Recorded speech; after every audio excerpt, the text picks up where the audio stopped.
Okay, let's start our August Dev Talk. My name is still Mihkel, and I am glad to be back. Yes, and I am glad to be also here. I am Christian. This time we start, as usual, with a couple of news. First, we are going through our Discord channel update. It's underway. It's not done just yet, but we want to do it more. We want it to be more playful. We are implementing a leveling system, so you can step by step level yourself through our Discord channel and get more and more access to different sections and more dive into more interesting information as you level up. But it's not done yet, but you are welcome to join the channel already and take a look. Also, there is very interesting event coming.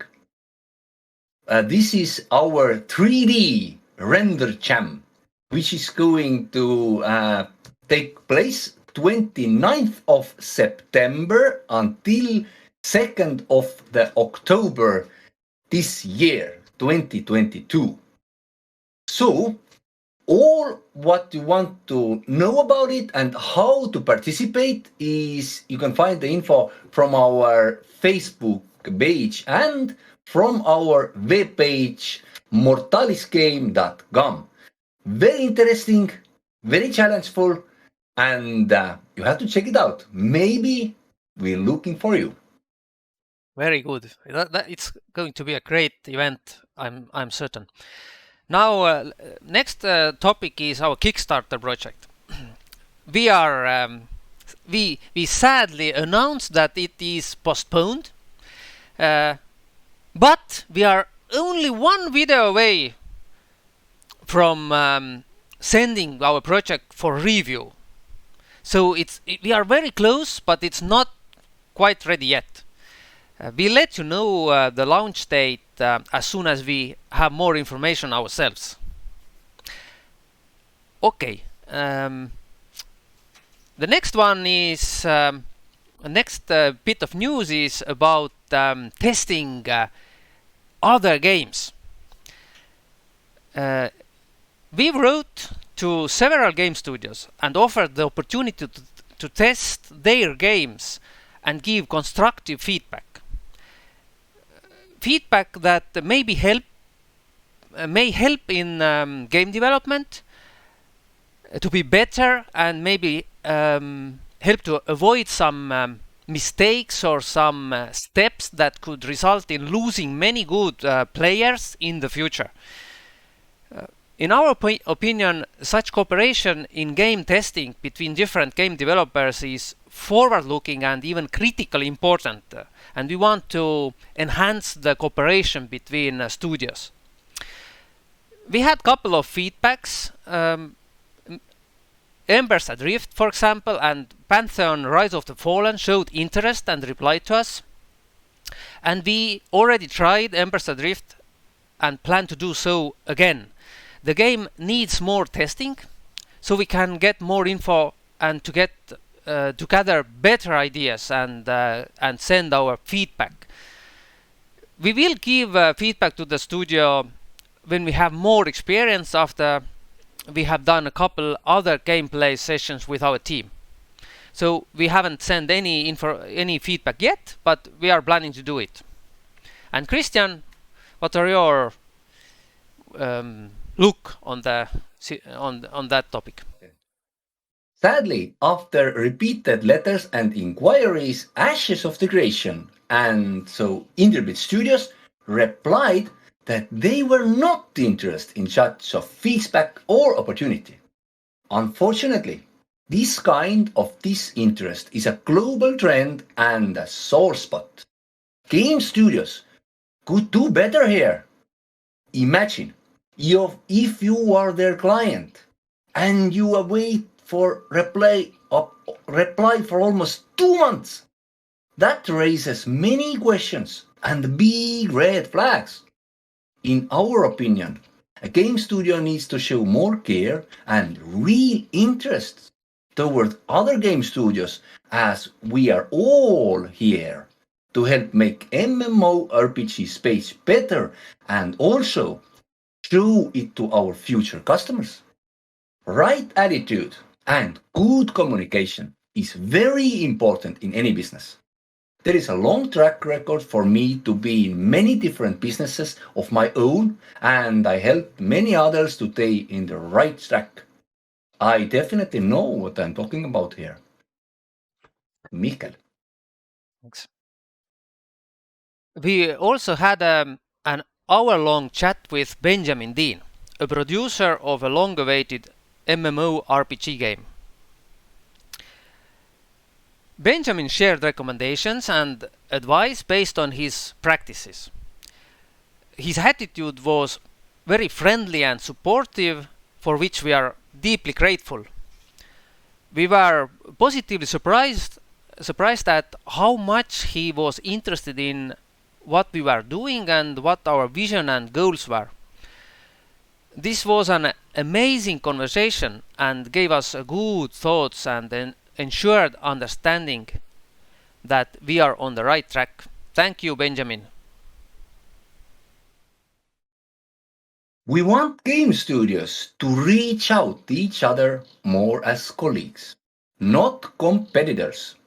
If you create a strong, supportive culture between different game studios, it will benefit everyone. If studios communicated more and shared experiences, perhaps critical mistakes that result in the loss of player base could be prevented. For example, one important mistake that many games make, that the player must not lose everything. Some of the player's stash or base, maybe a house, must always be protected, even if one is away from the game for a longer period of time.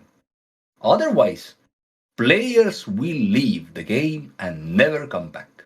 Yeah, that's We true. have observed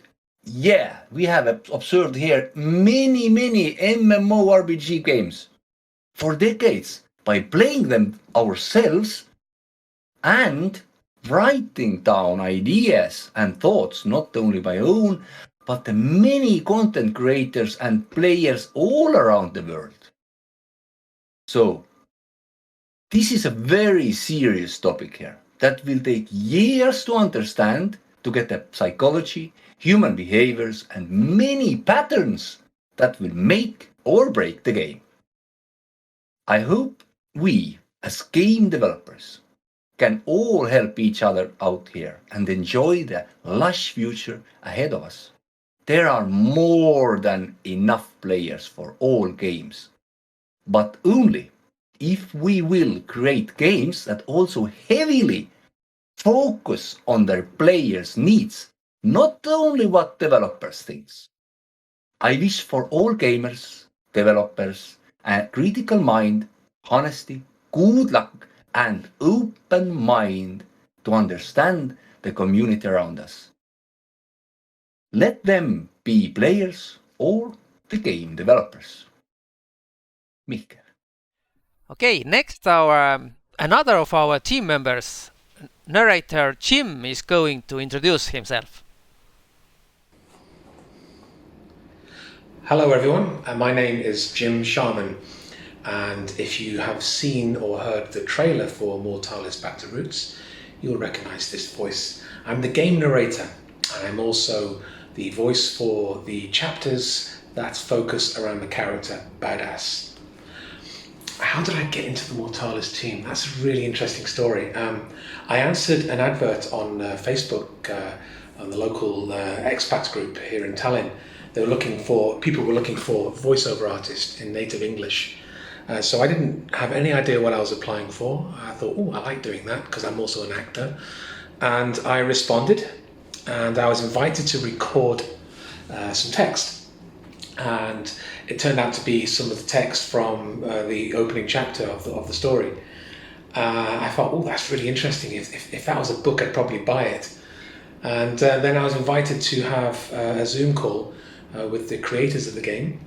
And there's me thinking this is an interview. I remember saying to the guys at the very beginning, look, I'll be really open and honest with you. I'm not really a gamer, not since the 90s, and I won't embarrass myself by telling you what games I used to play back in the 90s. But at the end of the conversation, I asked them, so what's the rest of the recruitment process? Because I was sold on the idea and I wanted to be involved. And they said, oh, this isn't an interview, you've been selected by the writers. So thank you, writers. I hope my voice does your words justice. My continued role in the game will probably be something similar. I don't envisage doing anything else other than helping to bring the story to life, and I hope I can do so. What interests me about the game development? Well, I'm looking forward to seeing how the so-called established characters will continue to interact with each other, but I'm also really looking forward to seeing how we as a gaming community interact with one another. There's this whole concept of group dynamics, forming, storming, norming, and performing. So it'd be interesting to see how the game evolves as each new character enters into the fray or joins the adventure. And the other thing I really like about the development of the game is how open and how free the environment of Mortalis itself is. There doesn't appear to be a huge amount of restrictions like I've experienced in other games, and that's actually one of the things that turned me off about gaming. Is you're stuck in this small world with this defined role and only these sort of tools available to you to play it with, or you have to be in this certain group or that certain group. There's more freedom here. It might actually interest me to take up gaming again, you never know. But I really like the idea that this is, I liken it to an adventure in the forest. You'll find out more about what my hobbies are later, but I really enjoy the storyline that I've been reading for the badass character about venturing out beyond Spruce Top or discovering what lies hidden. There's so much more to discover about Mortalis, and I'm really looking forward to seeing where that goes. What do I like most about the game? I like the context that's been set around the freedom you have and how you develop your character, how you can embellish your character's personality, but also how you can bring your real self into the game. So for example, I like the idea of being able to bring your day job into your game character. So I'm not just a voiceover artist or actor, I'm also a life coach. So when it comes to personal development or coaching, I like the idea of being able to act as some kind of Mortalis counselor, like the Deanna Troi of the game. So when it comes to looking forward to how the game develops, I'm hoping there's an opportunity to do that, to maybe bring some of my real life experience of helping people overcome stresses and strains of everyday life, and set up a clinic or a workshop space on Mortalis itself, once I've settled in, of course, myself. What role do I see myself taking further on? I don't really know at the moment, because as I've freely admitted, I'm not much of a gamer. So I'd be interested to see whether I can be enticed back into that world, but also interested to see what I can discover about myself in doing so. Because I've mentioned that the whole thing is likened to a journey in the forest. I think it's also similar to our journey through life. Our lives go through different phases. Maybe Mortalis is representative of a new phase of my own personal life. We'll see. I really enjoyed the spirit and the adventurousness of the creators. I love the imagination of the writers. And now I'm looking forward to meeting the personalities of the players. People like you. I was asked to say a little bit about my hobbies or what I do in real life. Well, I've already mentioned that I do life coaching, I do acting, and I'm also the head of communication for a tech company. It's a really bizarre combination in my history. I've been a meteorologist, can you believe that? A football referee, an English teacher in schools, and I've lived in various different places. Out the window there is Tallinn in Estonia, which is where I live now, and I absolutely love it here. I've mentioned the creativity of the gaming people, the people behind the game, but there's something really unique about Estonia itself. There's something unique about the culture, the history, the language, and it's absolutely fascinating. And I think Mortalis is representative of all the best I've experienced while living here in Estonia. So yes, hobbies. I won't tell you here because I'm stuck in an office. Let's go outside, I'll tell you there. So what excites me about Mortalis the game is different from other games. And I've already told you that I'm not a traditional gamer. But what I like about this one is the fact that it's a journey of discovery. Now, I like to go exploring around the place, you'll find out more about that later. So I just came off the road here just to give you an indication of why I like the game Mortalis. It's not like you're in a prison trying to shoot your way out or a fortress trying to battle your way out against an enemy. You're not even on a planet of super advanced civilization with loads of technical gadgets everywhere. I don't like those kind of storylines. The kind of storyline I like is the kind of storyline Mortalis has, where it's you and all you possess and your wits about you in order to survive and in order to find other people to cooperate with, other gamers like yourselves. So what I've done here is I've come off the beaten track, I've stepped off the road, more on that later, and decided to give you an example of why I think this is appropriate. So imagine now it's just you, your nanosuit, your wits about you, and you're taking an adventure, a journey of discovery into the forest. You'll find out about yourself as much as you will about the planet itself. Welcome back. One of the questions the Mortalis team wanted me to answer is what my hobbies are. So one of the things that my partner, the wonderful Evelyn, and I love to do is to go around Estonia and find really interesting things to do in terms of culture or history or just enjoying nature. So we love going to lakes, Estonian bogs, the Raba, the boardwalks, going to the beaches, going deep into the forest, or finding interesting places to stay. So very close to where we stayed last night, we stayed in this lovely tent in the middle of a field of horses, it's open day for all the farms across Estonia. So we came to this one, we saw it signposted, but nothing happens out of chance. Everything is connected, there's no such thing as coincidence. But if you have a quick look around here, Evelyn will do a quick 360. You see that it's open day on this particular farm called Kuuse Talu. Kuuse means the fir tree, I believe. So you see it's a wonderful day out, it's a beautiful day, and this is exactly what we like to do. But that's not why I chose this place to talk about my hobbies. Because Evelyn, if you point the camera down there, everyone will see that they have a whole frog thing going on here. So clearly the people who own Kuuse Talu are fans of the Mortalis game. But that's not all. The best part is yet to come. This is why I chose this place to talk about my hobbies. If you look down there, you'll see they have a whole great frog temple thing going on. Great frog, great frog, great frog.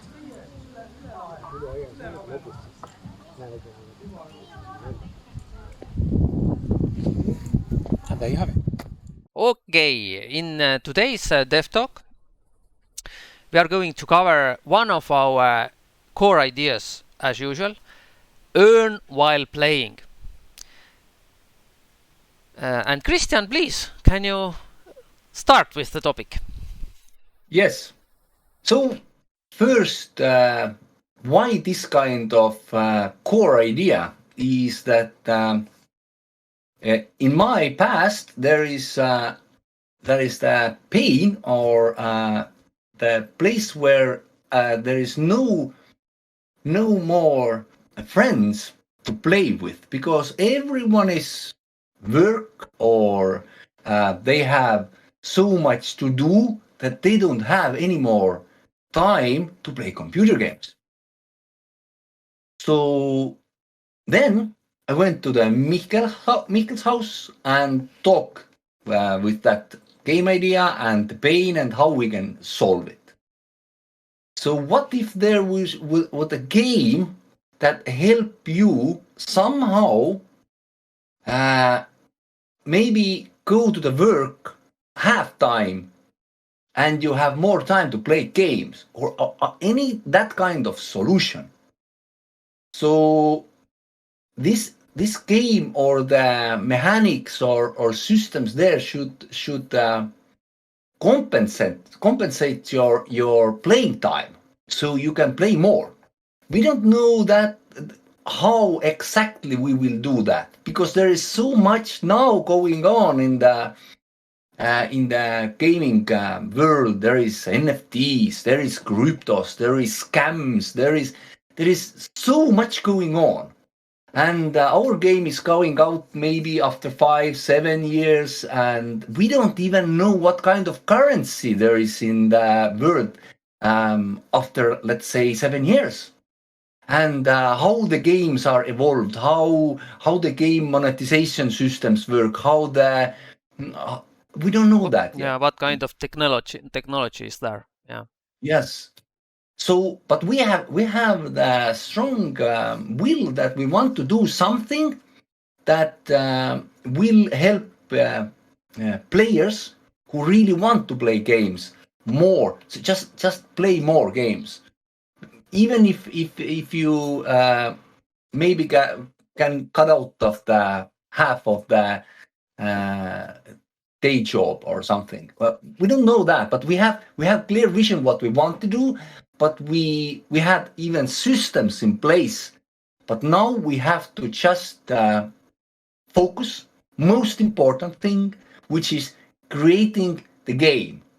So the game is enjoyable, playable, and the game is that what we want to be best of, most immersive, humanly as we can do that.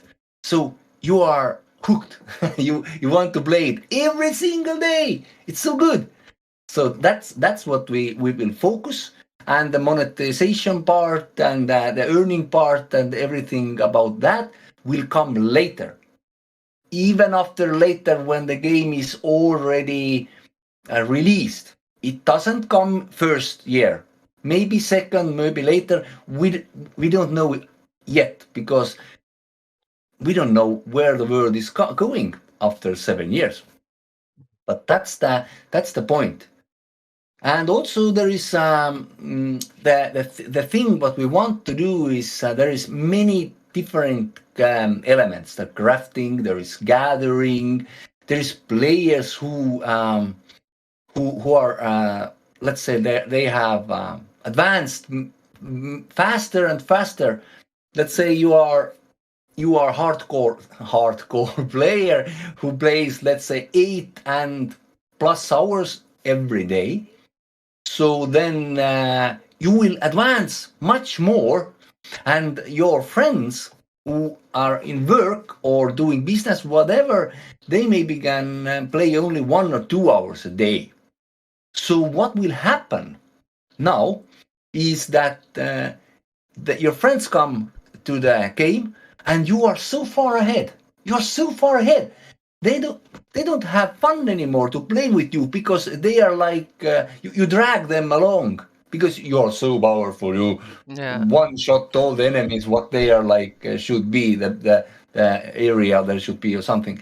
They don't feel that they are helpful, and there is so much more to talk about that.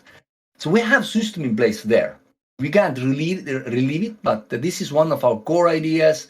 Also, that how if you are you can play only 2 hours a day, how you can be useful still.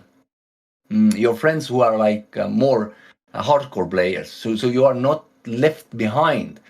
That's very critical in any game now. We have the solution partially, but very strong. So we will focus on that. Mika, do you have anything to add? Yeah, I would just like to zoom out a bit and explain the concept, how the earning part should work. It's based on what you do in the game, actually, because most of all of the, I would even say that all of the items in game that are usable items will be crafted by players, and these items can be sold.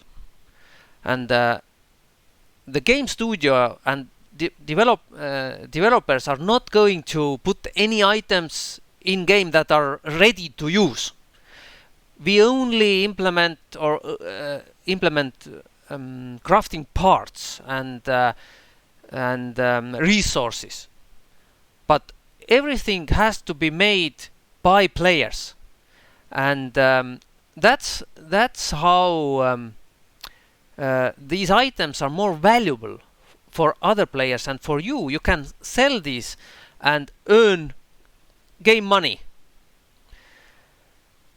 That's how the system should, in general, work in the future. Even we want to implement some other things that can be sold, like services in game, contracts.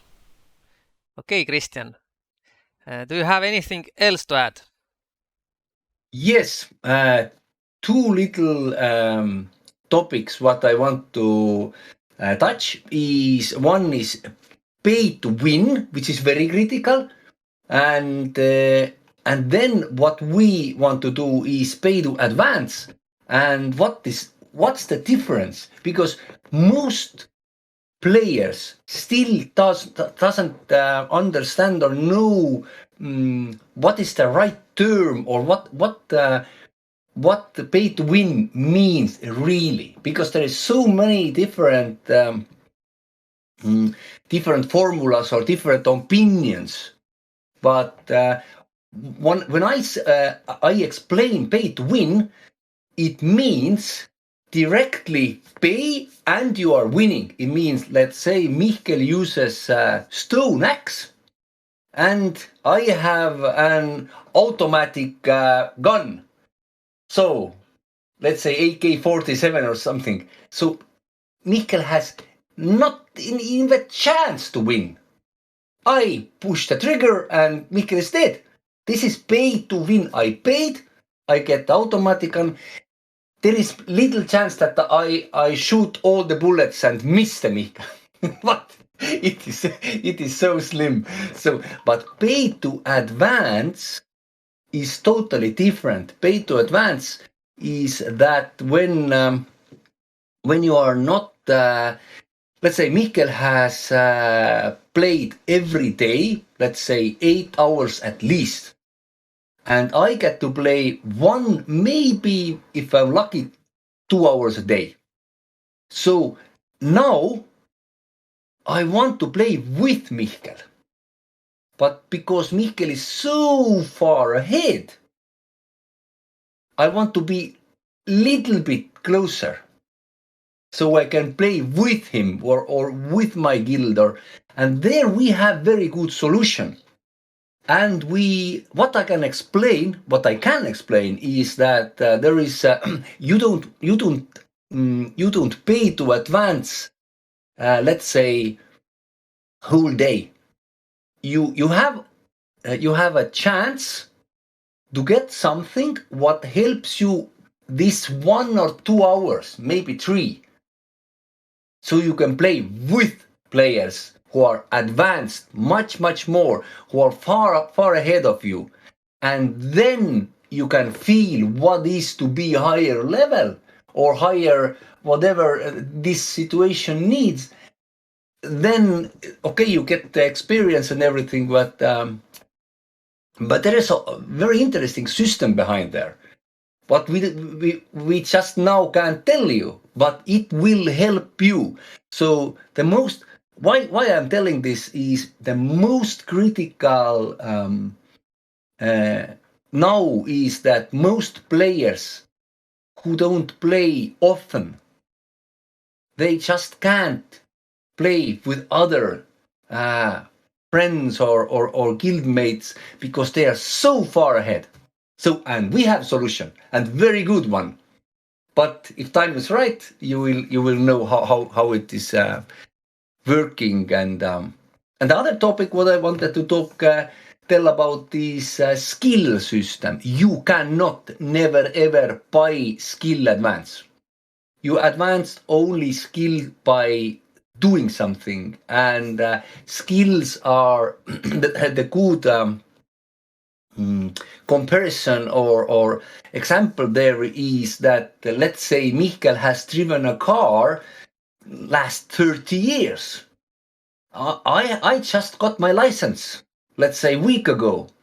Mikael has ordinary car, which most people have, but I buy Ferrari or Lamborghini, but I don't know how to drive. So it doesn't matter that I bought much more powerful car than Mikael has.